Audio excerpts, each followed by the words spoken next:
আসসালামু আলাইকুম। হ্যালো বন্ধুরা, basic full technique IT or tips চ্যানেলে আপনাদেরকে স্বাগত। প্রতিবারের মতো আজ একটি ভিডিও নিয়ে আসছি মাইক্রোসফট এক্সেল এর টিপস অ্যান্ড ট্রিক্স এ। যারা পুরাতন তারা এই ভিডিওটি তাদের জন্য না, তারা যারা নতুন তাদের জন্য এই ভিডিওটি। আজ আমরা এই ভিডিওটির মধ্যে মাইক্রোসফট এক্সেল এর টিপস অ্যান্ড ট্রিক্স শিখবো কিভাবে আমরা অটোফিট করতে পারি। আজকে আমরা টোটাল সম্পূর্ণ এই ভিডিওটির মধ্যে দেখবো কিভাবে আমরা অটোফিট করতে পারি।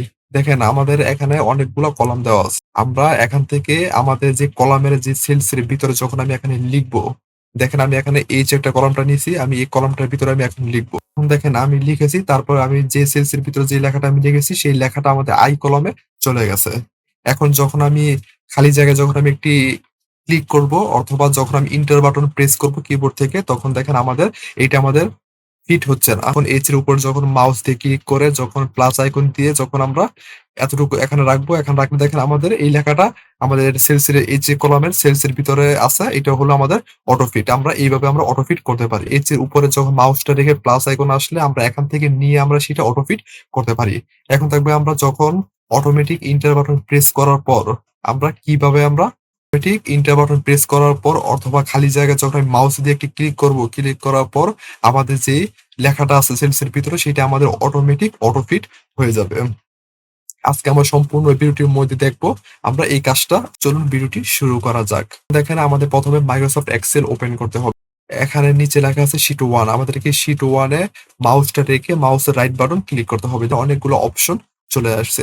এখন দেখেন এখানে লেখা আছে ভিউ কোড। আমাদেরকে ভিউ কোডের উপরে ক্লিক করতে হবে। এখানে লেখা আছে বুক 1 শীট 1, এখানে কোড লেখা আছে। এখানে বুক 1 শীট 1। আমরা যে এখানে একটি শীট নিয়েছি তার জন্য এখানে বুক 1 শীট 1 লেখা আছে। এখন যখন আমাদের সামনে এমন একটা ইন্টারফেস শো হবে, তারপর আমাদেরকে এখানে দেখেন লেখা আছে জেনারেল। আমি এখানে জেনারেলের উপরে গিয়ে আমি যখন ক্লিক করব, ক্লিক করার পর দেখেন নিচে লেখা আছে ওয়ার্কশিট। আমাদেরকে ওয়ার্কশিটের উপরে ক্লিক করতে হবে। আমাদের টোটাল এটা আমাদের জেনারেল থাকলে ওয়ার্কশিট আমাদের করতে হবে। আমাদের এখানে কিবোর্ড থেকে সেলস লিখতে হবে। সেলস লেখার পর আমাদের কিবোর্ড থেকে ফুল স্টপ বাটন আমাদের প্রেস করতে হবে। দেখেন প্রেস করার পর আমাদেরকে এখানে লিখতে হবে এন্টার কলাম। আমি কিবোর্ড থেকে এন্টার কলাম আমি এখানে লিখবো। দেখেন আমাদের এখানে এন্টার কলামটা চলে আসছে। এখানে ডাবল ক্লিক করবো মাউস দিয়ে, ক্লিক করার পর আমাদের এটা এখানে চলে আসবে। আসার পর আমাদের এখান থেকে আমাদের ঠিক একই আবার আমাদেরকে এখানে স্টপ বাটন প্রেস করতে হবে। যেহেতু আমি এখন ওয়ার্কশিটে আমি অটোফিট করব, তার জন্য আমাদেরকে এখানে অটোফিট লিখতে হবে। এখানে অটোফিট চলে আসছে। আমি যখন অটোফিট ডবল ক্লিক করব, ডবল ক্লিক করার পর আমাদের এখানে চলে আসছে। যখন আমাদের সামনে এমন একটা ইন্টারফেস শো হবে, তখন আমরা এখানে জেনারেল থাকলে আমরা ওয়ার্কশিট দিব। ওয়ার্কশিট দেওয়ার পর আমি প্রথমে লিখবো সেলস, তারপর ফুল স্টপ, তারপর হলো এন্টার কলাম, তারপর আবার ফুল স্টপ, তারপর হলো অটোফিট। এটা দিয়ে শীট 1 এ আমরা ছিলাম, সেখানে আমরা এখন চলে যাব। এখন দেখেন আমি শীট 1 এ এখানে চলে আসছি। আসার পর এখন আমরা দেখবো কিভাবে আমাদের এই লেখা আমরা একটা সেলস এর ভিতরে লেখলে কিভাবে লেখাটা আমাদের অটোফিট হয়ে যায়। আমি এখন ই কলামটা নিয়েছি। ই কলামটা নেওয়ার পর আমি একটি সেলস এর ভিতরে আমি এখানে লিখবো। এখানে লিখেছি, আমার যে লেখাটা সেটা আমাদের আরেকটি কলামে চলে গেছে।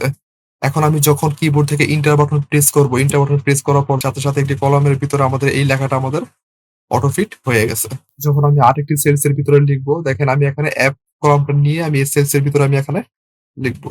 আমি এই কলামের ভিতরে আমি এখন লিখেছি, সেই লেখাটা আমাদের এই পর্যন্ত কলামের ভিতরে আমার এখানে চলে আসছে। এখন আমরা যখন কিবোর্ড থেকে এন্টার বাটন প্রেস করব অথবা যখন আমি খালি জায়গায় একটু ক্লিক করব, দেখেন আমি মাউসটা দিয়ে আমি যখন এখানে আমি একটি ক্লিক করব, এখানে একটি ক্লিক করার পর দেখেন আমাদের সেটা অটোমেটিক আমাদের অটোফিট হয়ে গেছে। আমরা এন্টার বাটন প্রেস করে আমরা অটোফিট হয়ে যাবে, এবং তার সাথে যখন খালি জায়গায় একটি ক্লিক করব মাউস দিয়ে, তখন আমাদের সেটা অটোফিট হয়ে যাবে। অটোফিট করে নিয়ে আমরা যে কোনো আমরা কাজ করতে পারবো। ভিডিওটি দেখে কিছু শিখতে পারলে অবশ্যই একটি সাবস্ক্রাইব করে পাশে থাকা বেল আইকনটি বাজিয়ে দিবেন পরবর্তী ভিডিওটি পাওয়ার জন্য। আবার দেখা হবে পরবর্তী নেক্সট ভিডিওতে। ভালো থাকবেন, সুস্থ থাকবেন, সবাইকে ধন্যবাদ।